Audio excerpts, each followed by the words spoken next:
kai jaunoji Kėžių kaimo gyventoja Ingrida Kraštytė dar tik mokėsi pardavėjo profesijos Kupiškio miesto žemės ūkio mokykloje, ten pat gretimai ir statybininkų mokėsi toks vienas vaikinas Usūrinis, kurio pati Ingrida tikrai labai neapkentė.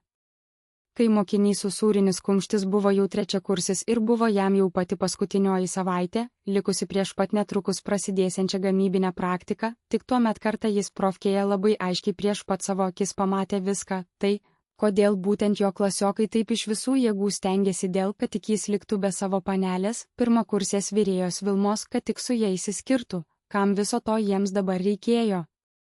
Paaiškėjo, kad tikrai buvo viena konkreti priežastis tokį jų elgesį paaiškinti, jie taip labai stengėsi tik dėl savojo klasioko miestiečio Ginkmedžio, kuris tuo metu nebeturėjo jokios panelės.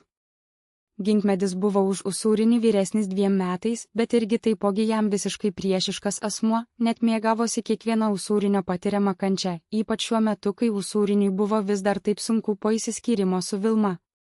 Taigi, tą žiemos rytmetį iškart po pirmos pamokos pirmojo aukšto koridoriuje ir pamatė taip, kaip Ginkmedis, visas meiliai įsišiepęs, vis kalbino ir kalbino šalia stovinčią Vilmą, vis kvietė ją kartu su juo nueiti dviese į pasimatymą mieste.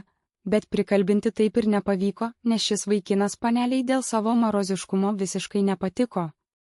Bet ir tas nenorėjo taip greitai pasiduoti.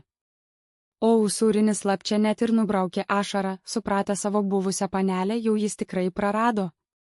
2005 metų vasaris.